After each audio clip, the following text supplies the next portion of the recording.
Coucou les canards. J'arrive.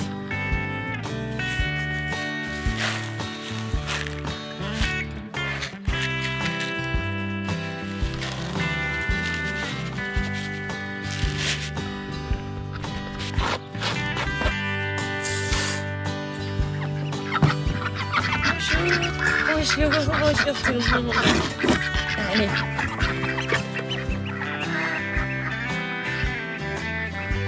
Bonjour Canoninette. Oh, dis donc, tu t'es refait le plein d'œufs? C'est bien ma chérie, c'est bien. Bonjour Harry. Bonjour ma puce.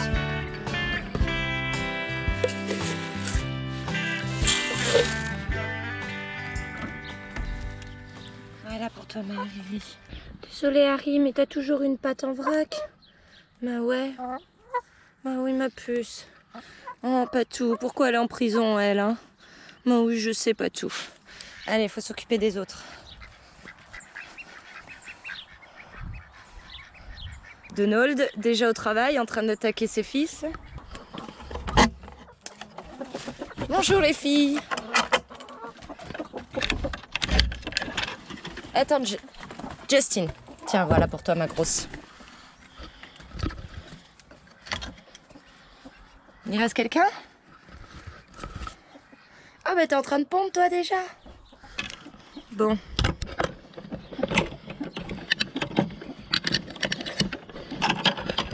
Bon, on va la laisser pondre, hein. Je reviendrai tout à l'heure pour nettoyer. Coucou la famille coin-coin. Vous avez vu comme le petit caneton il grandit bien?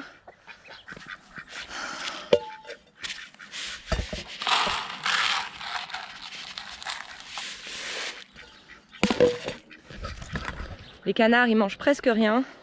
C'est pas la peine de leur mettre trop de grains. Quand je leur en mets une demi-gamelle, ça leur dure 3 jours. Voilà. Ils ont du grain sec parce qu'il y a de la farine de démarrage dedans pour le petit caneton. Et en plus, il me reste plus grand chose en grain. Donc je leur rajoute ça en apport. J'ai ma livraison qui devra arriver. La commande a été expédiée. Et on a du calcium pour les pondeuses. Elles ne fassent de bons œufs avec des belles coquilles bien dures. Et j'ai pas ouvert au caneton.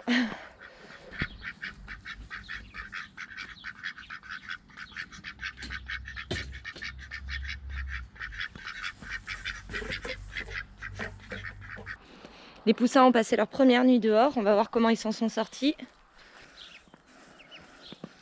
Ils ont l'air d'aller bien. Alors, je vais récupérer par contre la...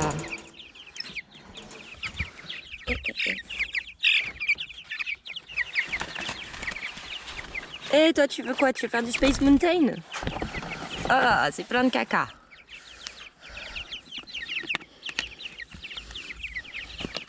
Non, je vous vole pas la bouffe, je vous la ramène. Du grit, il y en a encore.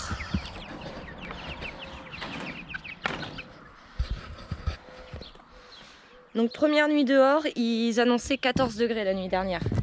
Alors, j'ai quand même rajouté une grosse quantité de foin qu'il faut que je retire maintenant. J'aurais mis des morceaux de bois dans le poulailler, comme ça ils peuvent monter dessus, ça les occupe un peu. Je vais les observer comme ils sont gros, regardez-moi ça. Regardez-moi ces grosses bêtes. J'ai jamais vu des poussins aussi gros. Là ils ont 20 jours à peu près. La caméra est sale, attendez, je vais essayer de nettoyer un petit peu. Et voilà. Voilà. Regardez-moi ce poussin. Un peu moins de 20 jours. Bon, ils font pas tous le même poids, il y en a 2 déjà qui sont vachement petits comparés aux autres, mais je pense que c'est ceux qui ont moins de caractère et qui se font donc voler la nourriture. Faut que je me les déplace un peu quand même parce que hier ils ont passé la journée sur cette zone. Il faudrait pas qu'ils repassent la journée sur cette zone aujourd'hui, puisqu'ils sont encore trop petits pour être libérés. Je pense que d'ici une semaine, je pourrais commencer à les sortir la journée. Si j'avais une oie pour les protéger, bien sûr, je pourrais les sortir dès maintenant, il n'y aurait pas de problème. Parce que là, c'est pas les prédateurs terrestres qui vont me faire peur, c'est plutôt les prédateurs aériens qui pourraient s'en embarquer 1 ou 2.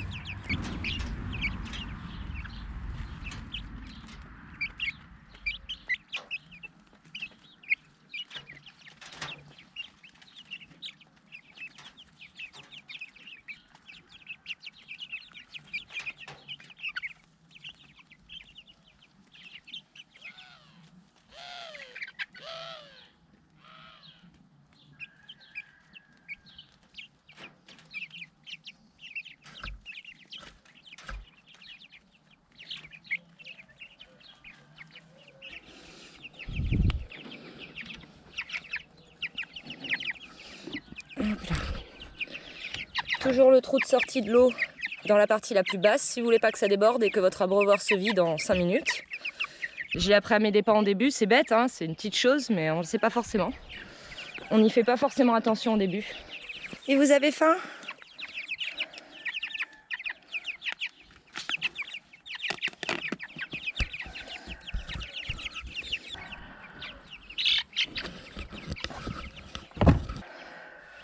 Ouais, je nettoie la caisse pour chat. Je l'ai prise parce que je me suis rendu compte que les déplacer dedans, c'était beaucoup plus facile. Déjà parce que forcément, il y a moins de poids dans la caisse. Vu qu'ils sont 32, je divisais par 3. Je faisais 3 trajets. Et le fait que ce soit ouvert et qu'ils puissent voir ce qui se passe, calme le stress. Parce que quand je les mettais dans le carton, ils faisaient que hurler. Et là, dans la caisse, ils se couchent, ils bougent pas, ils attendent que le voyage soit passé. En tout cas, ils ont très bien passé leur première nuit. Tout le monde va bien, ça mange de l'herbe. Et là, ils arrivent à un stade, donc ils ont plus de 15 jours où il faut maintenant leur restreindre la nourriture 12 heures par jour parce qu'ils seraient capables de trop manger, ce qui serait dangereux pour leur santé. C'est pas le cas de tous les poussins, hein. Là, c'est vraiment ces races-là qui sont faites pour se nourrir massivement, prendre vite de la chair. Et donc, si on leur restreint pas l'alimentation, il peut y avoir des soucis. Alors, je vais plutôt y aller de manière sage, même si c'est la première fois que j'élève ces poules. Cette race-là, je vais faire ça de façon sage et je vais leur restreindre l'alimentation, donc 12 heures par jour. Ce qui veut dire que là, il est 7 heures, ils ont eu à manger à 7 heures, ce soir à 19 heures. Enfin, ils ont commencé à manger plus tôt, puisque au lever du jour. Mais ce soir à 19 heures au plus tard, je leur retire la nourriture. Et je regarde l'heure à laquelle je leur ouvre le matin, je leur donne l'alimentation, et comme ça, le soir, je sais à quelle heure leur enlever. Ici, petite expérimentation, on a du blé. Vous pouvez voir le blé là. Là, ça pousse, ça y est. Alors, c'est pour faire de l'herbe de blé. Si vous suivez la chaîne depuis un moment, vous savez qu'on consomme de l'herbe de blé en jus tous les jours. Et l'herbe de blé bio, c'est cher. C'est quand même 20 € le kilo. Sachant qu'on en consomme à deux, à peu près une boîte tous les 2 mois. Donc, ça nous fait du 10 € par mois quand même. 120 € par an. Ça peut paraître rien comme ça, mais on supprime des 120 € par-ci, des 50 ou des 200 € par-là. Et finalement, on fait beaucoup d'économies à l'année. Alors j'ai acheté du blé par 20 kg donc, et j'ai mis à faire germer dans des bocaux. Ce que je vais faire, c'est que je vais en refaire, je vous montrerai dans la prochaine vidéo, j'en referai, puisque là ça a l'air de bien fonctionner, donc je vais m'y remettre très rapidement. Et donc il y a une plaque qui sera pour nous, dont je vais couper l'herbe à ras de la terre, et ensuite mettre à sécher et réduire en poudre. Et une plaque qui va être à donner aux poules pondeuses directement, frais comme ça, on va voir si elles apprécient. Je pense que oui. Et l'herbe de blé, quand elle est jeune, donc moins de 10 cm, contient énormément de vitamines et minéraux.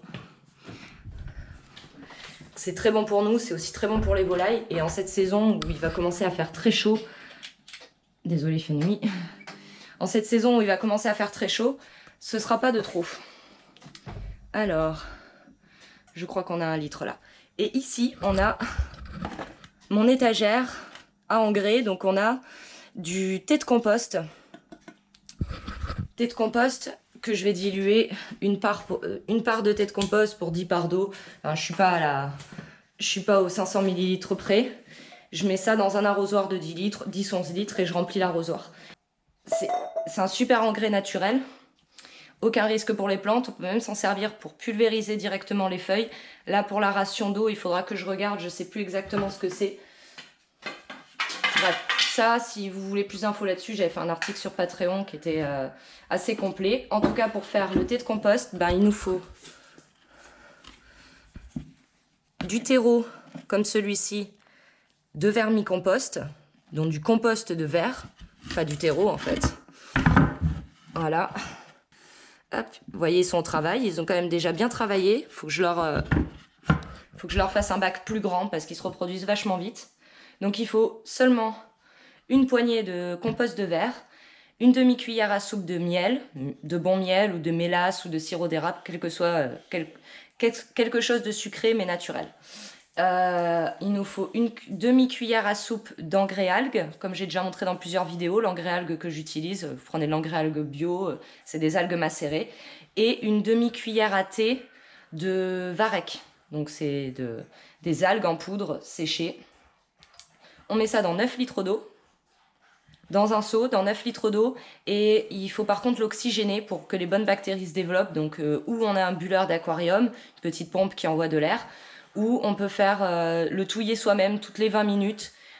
Toutes les 20 minutes, on vient, on touille avec un grand bâton et on essaie de faire un vortex de façon à ce que l'eau continue à circuler un moment après qu'on ait arrêté. Toutes les 20 minutes pendant les 3 premières heures. Donc ça, c'est un peu de boulot. Moi, c'est ce que je faisais, donc j'ai acheté une pompe. Donc maintenant, il faut que j'arrose le jardin et je vais m'occuper des tomates. Les tomates, je les arrose une fois par semaine. Un jour, je les arrose et le lendemain, je viens faire la taille. Je le fais pas quand il fait humide, surtout pas. J'ai une abeille charpentière ici, elle me fait peur à chaque fois. Elle squatte là, alors je pense qu'elle essaie de faire son nid là-dedans. Le bois termité, apparemment ça lui parle. Donc pour le thé de compost, je vais le mettre directement dans l'arrosoir et je vais m'en servir pour arroser les choux cabus déjà.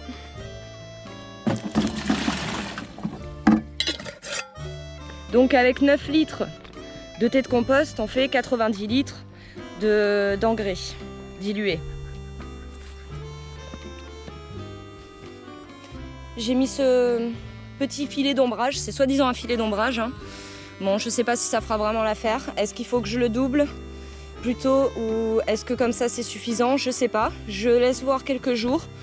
Si je constate une différence,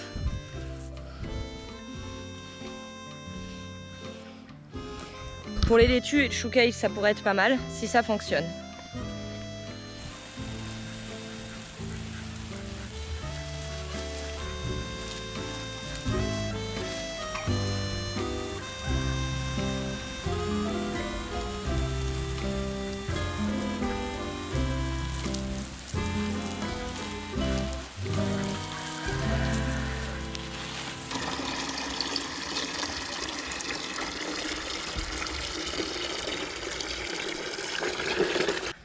S'arroser les choux. Alors là, il y en a, ils ont disparu, on les voit même plus parmi les plantes.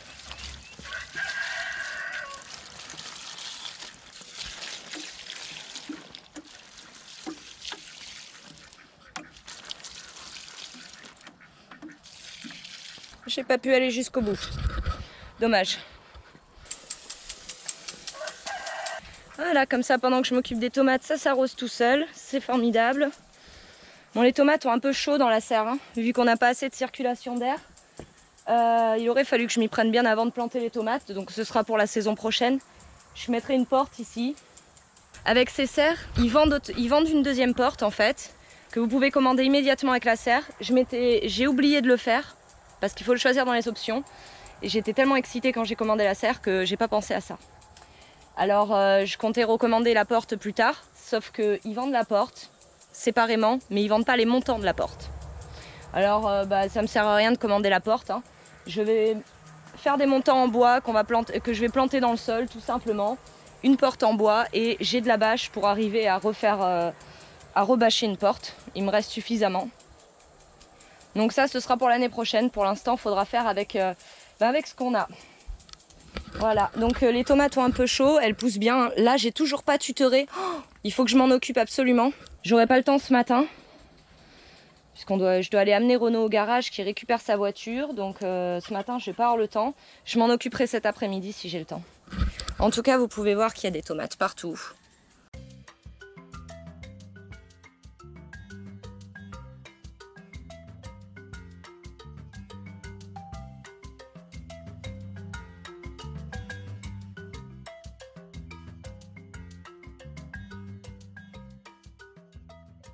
J'ai arrosé hier. Alors aujourd'hui, je vais aider les tomates à grimper sur les ficelles, couper les gourmands et ensuite tailler les feuilles du bas pour faire un peu d'air et éviter que les feuilles qui sont en bas touchent le sol.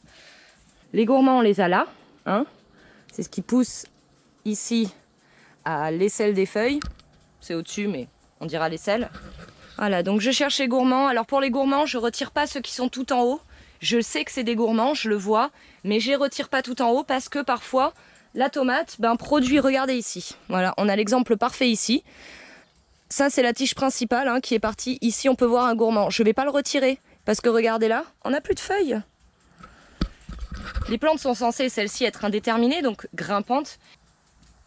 Donc elles n'ont pas une croissance déterminée en fait, elles sont censées continuer à grimper. Mais parfois, arrivées en haut, elles font un bouquet de fleurs et elles refont pas de feuilles. Donc si vous avez retiré tous les gourmands avant ça, bah, vous ne pouvez pas vous continuer sur un gourmand. Là en l'occurrence, je vais continuer sur un gourmand, sur celui qui se trouve ici. Le plus haut, c'est logique. Donc j'en ai d'autres que je peux retirer. Hop là.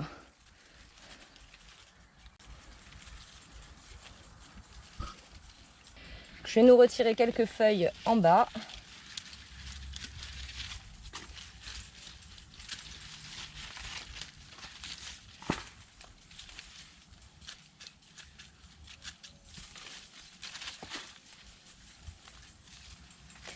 Ici on a les premières tomates, là vous voyez, qui démarrent. Je retire pas les feuilles qui se situent au-dessus des tomates, jamais. Et j'essaie de laisser une génération de feuilles en dessous des tomates, mais là les plants sont bien développés, c'est pas nécessaire. Et pendant que je fais ça, je suis allée chercher les petites notes que j'ai prises. Alors voilà, Maria, l'une de mes abonnées Patreon, donc m'a posé plusieurs questions auxquelles elle aimerait que je réponde. Et voilà, ça fait partie des choses. Quand on est abonné sur Patreon, on peut me demander de faire une vidéo en particulier, je la ferai. Voilà, donc Maria, je vais te répondre. Et je pense que ces questions-là vont en intéresser d'autres. Comme ça, je ferai ça en même temps que je m'occupe des tomates. Quelle est ta philosophie de vie en dehors du jardinage et de l'élevage? Alors ça, je ne sais pas si j'ai une philosophie de vie en particulier, mais juste, je sais pas moi, de vivre bien et tranquillement, sans déranger personne et sans que personne nous dérange. Hein. Je pense que moi, c'est ce que je veux, être tranquille dans ma petite campagne, faire mes petits trucs. Je saurais pas quoi dire en termes de philosophie de vie, je pense que je suis pas assez spirituelle pour dire que j'ai une philosophie de vie en particulier, si ce n'est pouvoir faire ce qu'on a envie de faire, sans déranger les autres et sans que les autres nous dérangent. À part ça, je vois pas trop. Et puis bien sûr, se donner les moyens de ce qu'on veut. Hein. Dans la vie, on veut des choses, il faut aller les chercher. Voilà, il n'y a pas de repas gratuit, comme on dit.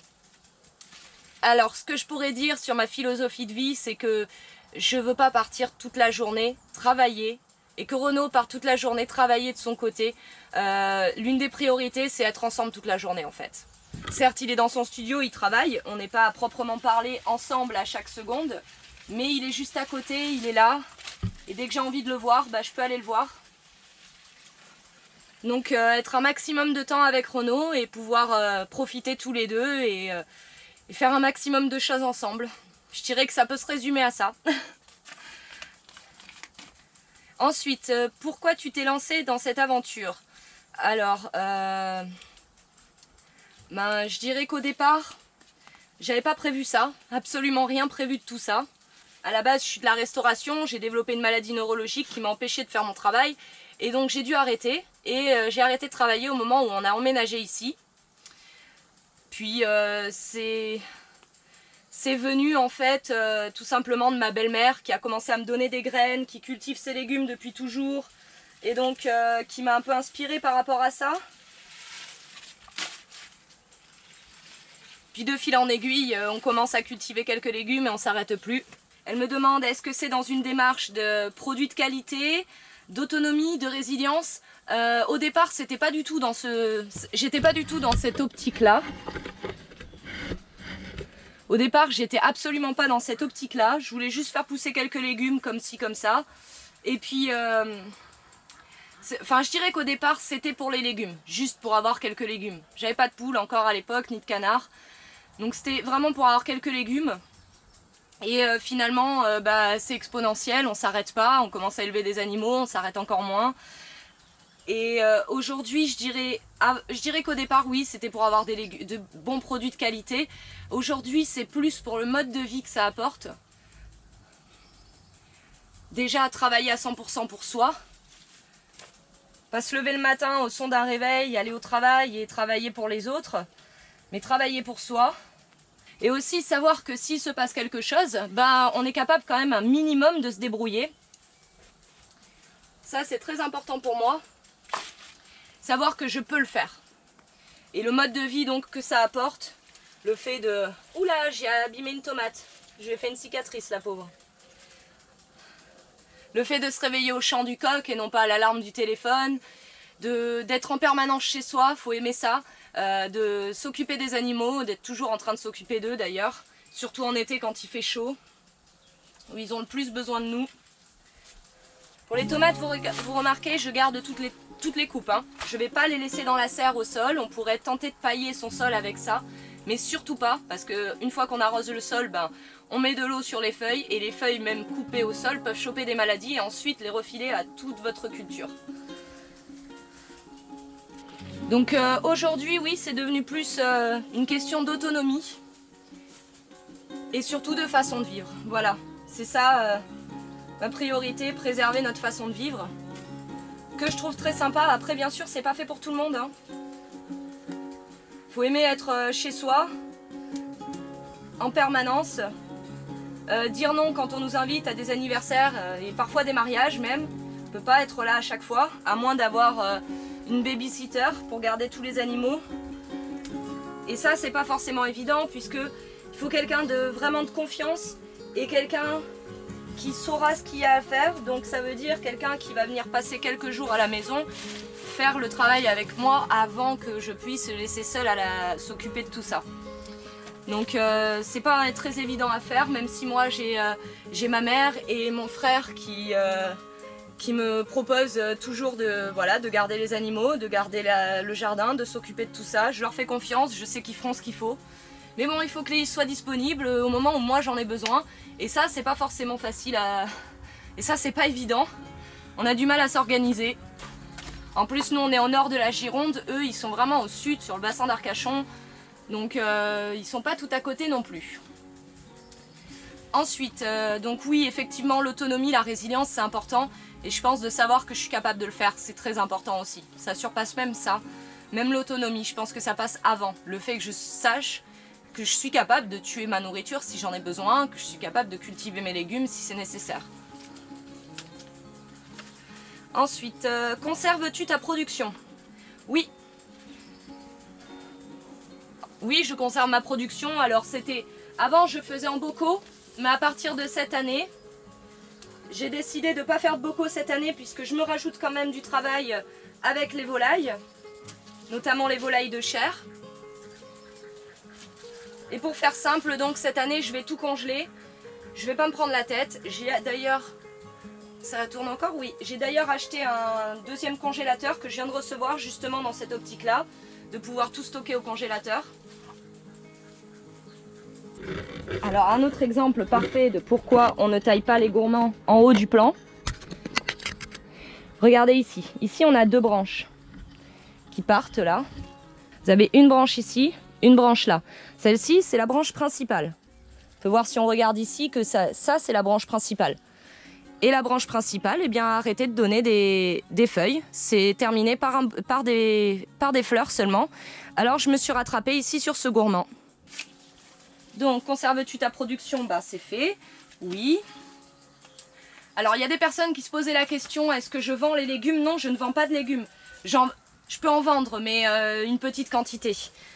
La majorité, c'est pour nous nourrir et pour tenir l'année, en fait. Jusqu'à la prochaine récolte. Ensuite, comment te vois-tu dans l'avenir proche et plus lointain? C'est difficile de répondre à cette question puisque la situation actuelle est quand même assez incertaine. Et honnêtement, je parle pas du Covid. Je parle pas de ce qu'on vit depuis bientôt 2 ans. Non, je parle de ce qui se passe depuis maintenant 15 ans en France. Donc je sais pas où je serai dans un avenir proche et lointain. Par contre, je sais comment je me vois. Je me vois... avec des hectares et des hectares de terre, des vaches, des moutons, des cochons. Je me vois avec beaucoup d'animaux, avec de la terre et beaucoup plus d'autonomie, clairement. Après, où est-ce que ce sera? Je n'en ai aucune idée. Est-ce que ce sera en Gironde? Est-ce que ce sera même en France? Allez savoir. Si ça se trouve, ce sera à l'étranger. Ce qui me dérangerait pas du tout, parce que j'aime bien vivre à l'étranger. Alors les gourmands que vous coupez, bon celui-là bien sûr est beaucoup trop grand, mais quand vous avez des gourmands d'à peu près cette taille, vous les prenez, vous coupez, je vous montre, vous coupez la tige ici en biseau, bon avec ce Ce ciseau, c'est pas évident. Vous coupez en biseau et ensuite vous coupez les feuilles du bas. Vous laissez allez, 3 branches de feuilles sur votre plan et vous le mettez dans un verre d'eau pendant 2 semaines. Dans 2 semaines, vous aurez des superbes racines et vous pourrez directement les replanter au jardin. Je l'ai déjà fait. Et ben, ça donne pas des plants par contre qui vont grimper et devenir immenses. Mais en revanche, ils donnent des fruits très rapidement et ça fait toujours une petite production en plus. Surtout si on a eu des soucis en termes de ratés, de gelées, qu'on a des variétés qui n'ont pas survécu. Ça permet de multiplier aujourd'hui alors qu'on n'est plus capable de... Enfin, qu'aujourd'hui, il est un peu tard pour faire les semis de tomates. Un peu trop tard. Ça peut être une bonne solution si on a eu des galères avec ses cultures de tomates.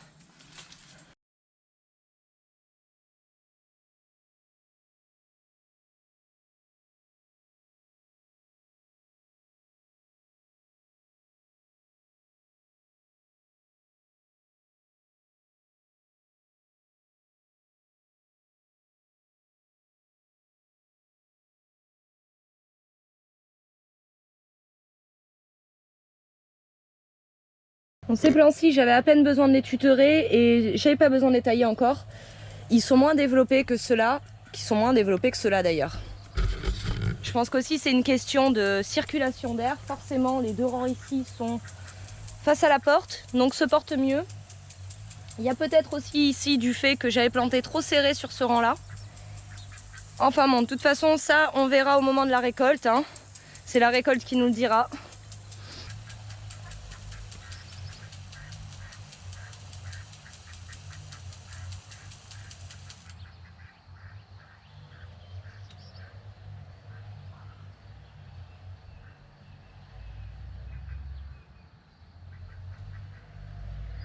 Et puis dans la dernière vidéo, j'avais récolté des pois gourmands. Il est déjà temps de recommencer. Puisque la majorité des pois ne vont pas tout seuls sur le grillage, ils sont un peu éloignés. Je vais mettre une ficelle pour les pousser vers le grillage et les aider à y aller. Comme ça évitera qu'ils se couchent complètement là. Ça les ramène vers le grillage, ça les aidera à grimper dessus. Et ce que j'ai fait, c'est là. Voilà. Hop là.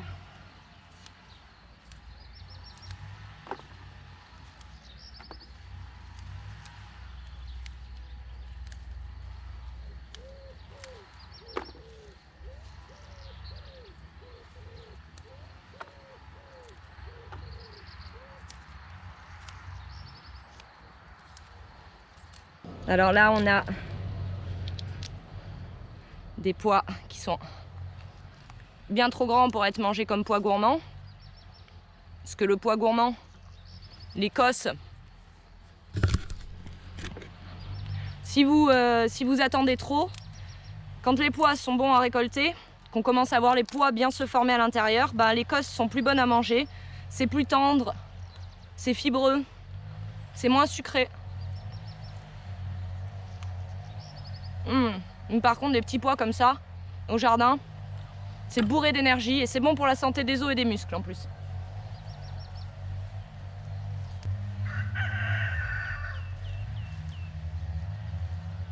Donc j'en sème pas trop parce que ça pousse vite, ça donne bien et j'en ai encore pas mal au congélateur de l'année dernière ou même de l'année d'avant d'ailleurs.